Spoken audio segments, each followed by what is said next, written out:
অনেক রাত আমি বালিশের সাথে নিজেকে চাপা দিয়ে আমি কান্না করছি। 55°C টেম্পারেচারের ভিতরে আমার বাবা অফিস করতেছে। কারণ কি, সে বিভিন্ন ধরনের পেপারস মিলে চাকরি করছে। সেই মেশিন টেন্ডার পোস্ট থেকে সে তার জীবনে এই সন্তানকে মানুষ করছে। যে জীবনে আমি অনেক কান্না করছি এই ঘটনাগুলো মনে করে। আমি মনে করি একটি ছেলে বা একটি মেয়ে মানুষ হওয়ার পিছনে সবথেকে গুরুত্বপূর্ণ ভূমিকা তার প্যারেন্টস আর কি তার বাবা মা পালন করে থাকে।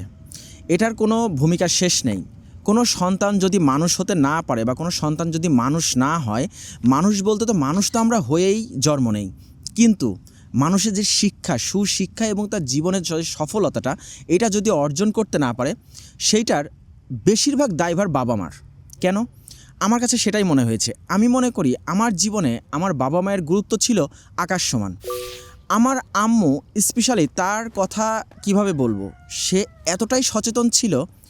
ছোট্টবেলা থেকে সে আমাকে এতটা সচেতনভাবে মানুষ করার চেষ্টা করছে, আমাকে গ্রামে রেখে মানুষ করার পরেও আমি এতটা বেলাইনে চলে যাইনি।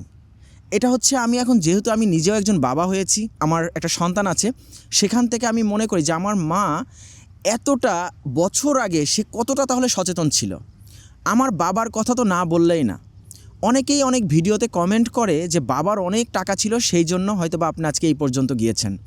আমার বাবা মাকে সহ আমি চ্যালেঞ্জ করছি, যদি কোনোদিন আমার প্যারেন্টস বা আমার বাবা মা যদি বলতে পারে যে আমার পিছনে তাদের হিউজ টাকা খরচ করেছে, তাহলে পরে আমার কেরিয়ারের আমি কোনো কিছুই, আমি যতটুকুই করতে পেরেছি আমি মনে করব সবই হচ্ছে বৃথা।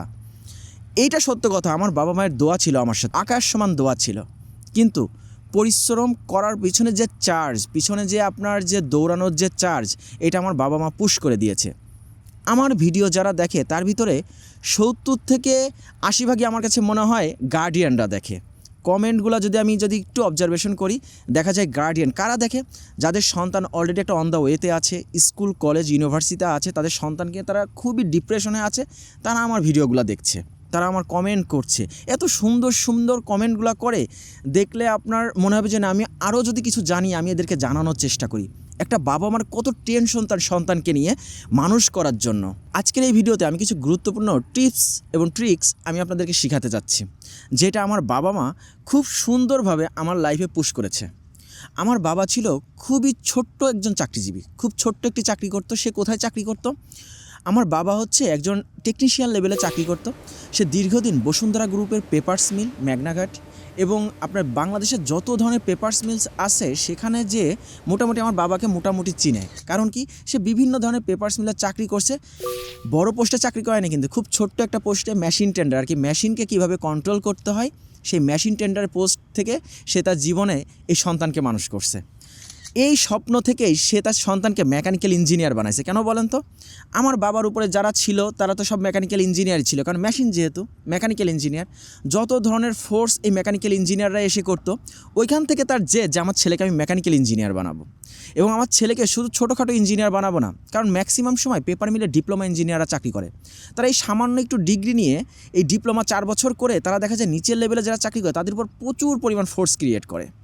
এরপরে ডিপ্লোমার পরে বিএসসি, তারপরে এমএসসি। আমার বাবা কিন্তু তার ছেলেকে শেষ পর্যন্তই তার পড়াশোনা করিয়েছে। আলহামদুলিল্লাহ, আমি 2টা মাস্টার্স করেছি, কিন্তু আমার বাবা মা এই মাস্টার্স করানোর পিছনে আমার বাবা মায়ের জাস্ট পুশ ছিল, কিন্তু তাদের কোনো টাকা খরচ হয়নি। কীরকম? আমার বাবা খুবই চালাক প্রকৃতির একজন মানুষ ছিল আমার কাছে মনে হয়। কেন? আমার বাবা মাঝে মাঝেই তার অফিসে আমাকে ঘুরতে নিয়ে যেত। আমি যখন অফিসে ঘুরতে যেতাম, যেয়ে দেখতাম 40 থেকে 45 ডিগ্রি বা তারও বেশি, মাঝে মাঝে আর কি 55°C টেম্পারেচারের ভিতরে আমার বাবা অফিস করতেছে। কারণ পেপার মিল যখন চলে তখন স্টিম দিয়ে যেই কাগজটাকে, যেটা ওয়েস্টেজ কাগজ, সেটাকে গলিয়ে তারপরে নতুন কাগজ বানানো হয়। তো সেই টেম্পারেচারের ভিতরে আমার বাবা যে কাজ করতেছে, কথাগুলো বলতে গেলে আমার আর কি গায়ের পশম এখন পর্যন্ত দাঁড়ায় যায়। জীবনে আমি অনেক কান্না করছি এই ঘটনাগুলো মনে করে, যেটা অকল্পনীয় জীবনে আর কি বলবো। আমার বাবা এই জিনিসগুলা, সে তার ভিতরে এতটা বিদ্যমান ছিল এই বুদ্ধিগুলা, সে মাঝে মাঝে যখন তার অফিসে ঘুরতে নিয়ে যেত, আমার দেখে আমার বাসায় এসে আমি অনেক রাত আমি বালিশের সাথে নিজেকে চাপা দিয়ে আমি কান্না করছি যে আমার বাবা আমার জন্য এত পরিশ্রম করে, সে হালাল ইনকামটা করতে যে সে জীবনে কতই না কষ্ট করে। সামান্য একটু বেতন পেত, সেই সামান্য বেতনের 80 ভাগ আমাকে দিয়ে দিত, আমার কলেজে যখন ছিলাম তখন আমার হোস্টেল খরচ, আমার অ্যাকোমোডেশন খরচ, এগুলোর জন্য, যেহেতু আমি সরকারি পলিটেকনিক্যালেই পড়েছি। পরবর্তীতে যখন আমি গ্র্যাজুয়েশন করেছি আমার ইউনিভার্সিটি খরচ আমার বাবাই দিত, কিন্তু তার এটা দিতে তার খুব কষ্ট হয়ে যেত, যার জন্য আমি নিজে চাকরি করতাম। আমি নিজেও আমার সম্পূর্ণ বিএসসি আমি নিজে চাকরি করে শেষ করেছি, কারণ সেই টাকা দিয়ে আমার চলতো না। আর আমি ইভিনিং শিফটের স্টুডেন্ট ছিলাম, আমি ইভিনিংয়ে ক্লাস করতাম, সকালে আমার অফিস থাকতো। সো আমি নিজেও ডিপ্লোমা ইঞ্জিনিয়ারিং শেষ করার পর থেকে তারা চাকরিতে গিয়েছি শুধুমাত্র আমার এই বাবার কষ্ট দেখে। আমার বাবা জীবনে এই পুশটা এমনভাবে করেছে যে তার কষ্ট যাতে আমি উপলব্ধি করতে পারি, তাকে যেন আমার কানের কাছে এসে বলতে না হয়।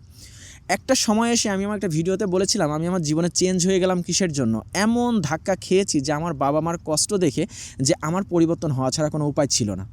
আজকের এই ভিডিওতে আমি আপনাদেরকে এতটুকু বলতে চাই, আপনি আপনার সন্তানকে নিয়ে যে টেনশন করছেন বা আপনি আপনার সন্তানকে চিন্তিত বা আপনার সন্তান ভবিষ্যতে যে মানুষ হবে না, এর জন্য দায়ভার আমি মনে করি গার্ডিয়ানদের সবথেকে অপরিহার্য।